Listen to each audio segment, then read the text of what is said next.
มากินข้าวกันพี่น้องซอยจำขันมะกอก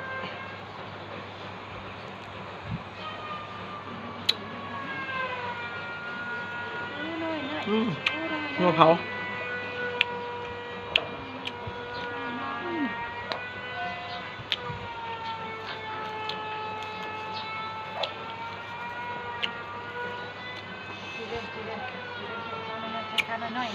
งัวเผาอ่อน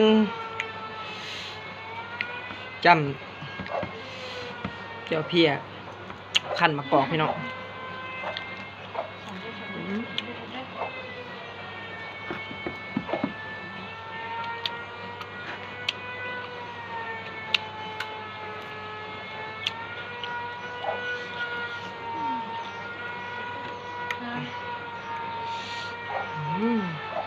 หวานครับกันยัง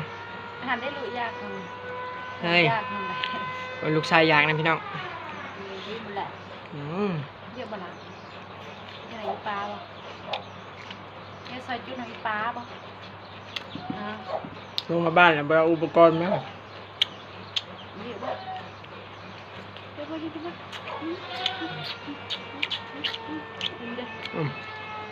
หนังอ่อนๆติดชิ้น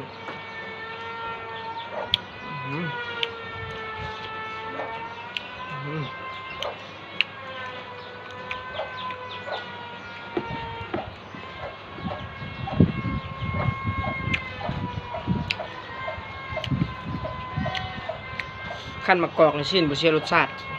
ยอมหับเลยคือว่า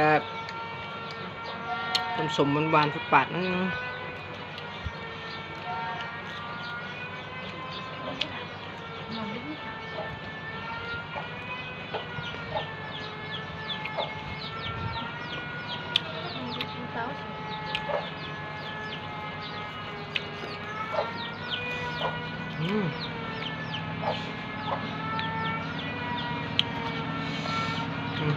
ชิ้นติดนังพร้อมพี่น้อง3 สั้นพร้อมสันหลังพร้อมเนี่ย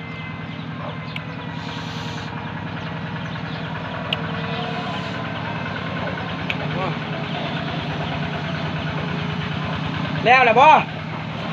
แล้วแหละ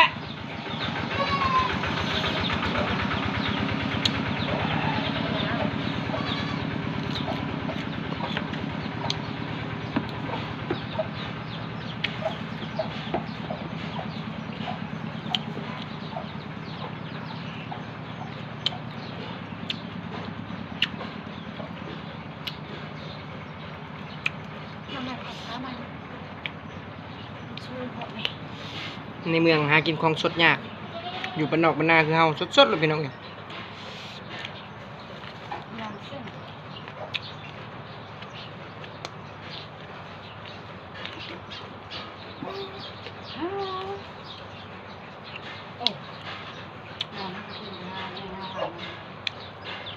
ที่ฮอดลูกชายลงมาบ้านชุดยังบ่ได้เปลี่ยนเลย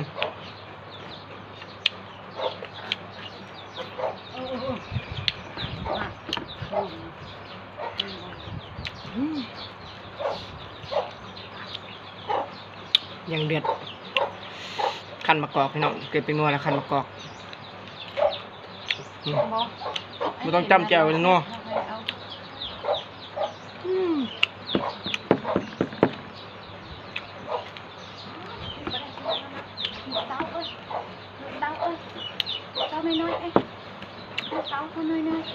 สิ่งติดหนังอ่อน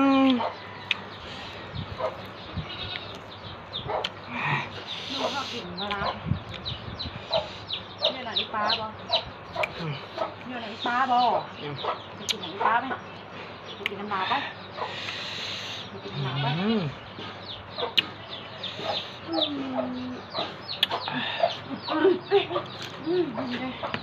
ตัวลาวแล้วตัวลาวแล้วงอนี่นะตัวลาวแล้วสวยดีได้ปะกินข้าวมาชิ้นหมูน้อยชิ้นหมูยังไม่ได้ตอบมันว่ากินหยัง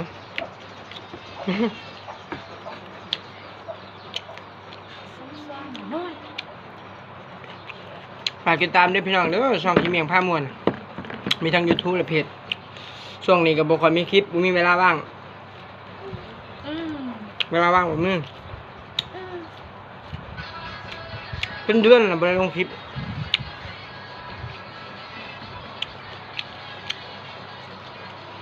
ขอบใจ